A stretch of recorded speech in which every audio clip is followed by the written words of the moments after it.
Bonjour, ici Message Lumière de la famille Myriam en provenance de Myriam de l'Espérance. Et je suis avec Anne. Bonjour. Et moi c'est Chantal et je te salue. Nous commençons la semaine sainte. Et comme la parole est dit, chaque matin, la parole me réveille pour parler à mon cœur. Alors nous chantons. Elle est vivante, la parole de Dieu. Elle est vivante. Elle parle à mon cœur. Elle est vivante, la parole de Dieu. Le Seigneur mon Dieu m'a donné le langage des disciples pour que je puisse d'une parole soutenir celui qui est épuisé. Chaque matin, il éveille mon oreille pour qu'en disciple, j'écoute. Tu comprends bien que nous sommes à la porte du Triduum pascal et plus que jamais, le Seigneur veut nous donner une parole d'écoute. Alors, quand j'ai regardé l'Évangile pour savoir sur quel Évangile j'allais faire le message lumière, j'ai été un peu décontenancée.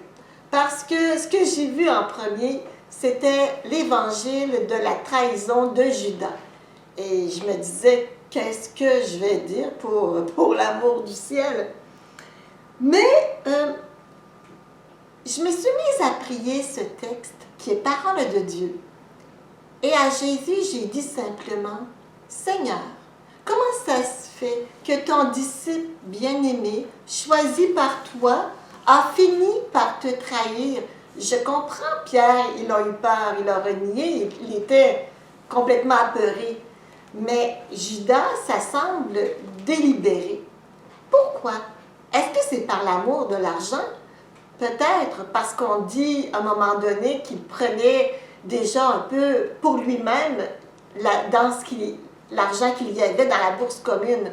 Alors peut-être que la cupidité n'est pas exclue, mais en même temps, je me disais, il y a quelque chose d'autre. Et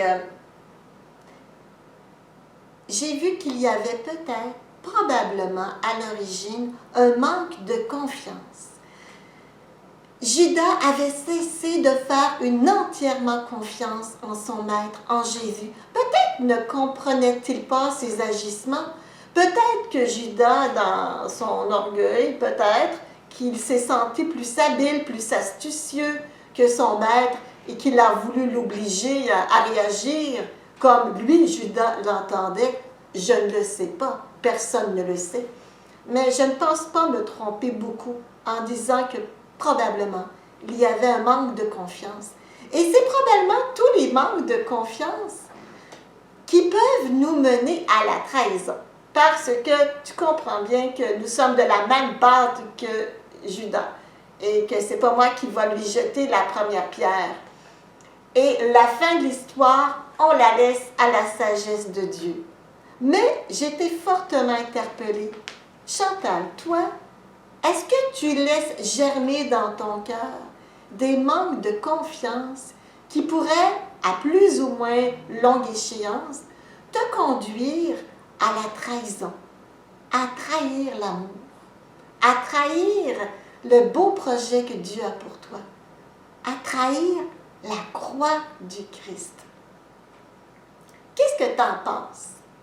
Si, dès maintenant, avant d'entrer dans le Triduum pascal, on donnait au Seigneur tous nos manques de confiance. Parce que c'est sûr que Jésus est sensible dans son amour qu'il a pour nous, aux blessures de confiance qu'on lui donne. Parce que je pense que ce que de plus précieux pour quelqu'un qui aime, c'est la confiance que la personne aimée lui donne au pas. Alors, seras-tu d'accord à ce que je demande à Anne, qui est pleine de confiance, qu'elle fasse une prière pour nous tous afin d'offrir à Jésus nos manques de confiance? Alors Jésus, on vient te présenter tous nos manque de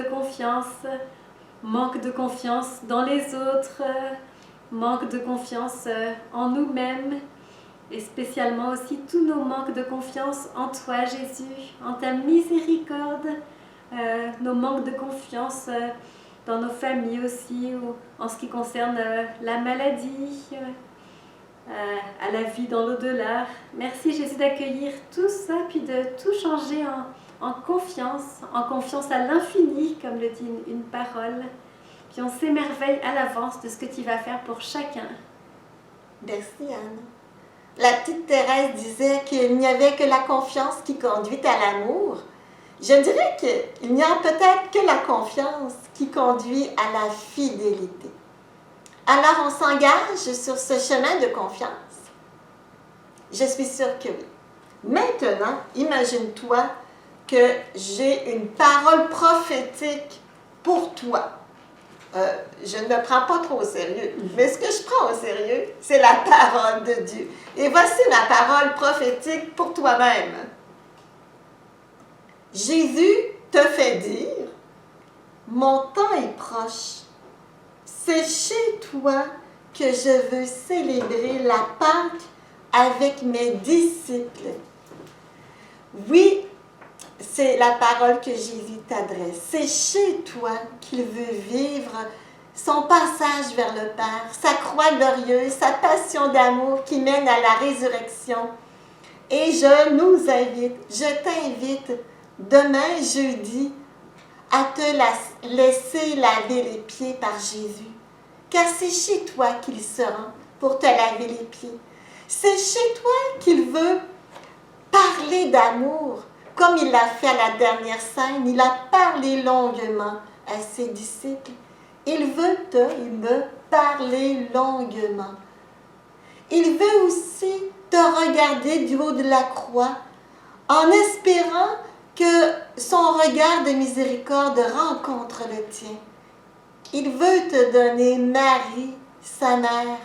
Tu pourras peut-être dire, je l'ai pris depuis longtemps, Marie. Non, il veut te la donner d'une manière nouvelle, plus profonde, plus spéciale.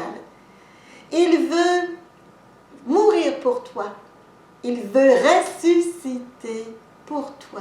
C'est chez toi, dans ton cœur, dans ton histoire, dans ta maison, qu'il veut vivre sa Pâque. Et je le prends pour moi aussi. Alors, donnons au Seigneur un maximum de confiance. Demandons à l'Esprit de dilater nos cœurs pour que ces jours saints, on y entre dans une confiance qui se change en accueil de la miséricorde, qui se change en amour. Alors, pour obtenir cette grâce, j'aimerais chanter avec Anne pour toi et peut-être chanter avec toi aussi si tu connais le chant. Fais-moi confiance. Fais-moi confiance, dans le silence, je viens vers toi, mon cœur blessé, j'ouvre pour toi, fais-moi confiance. Ô Jésus, ton cœur tout de bonté, ô Jésus, brûlant de charité, ô Jésus, j'ai tant besoin de toi, d'amour enflamme-moi. Jésus te parle.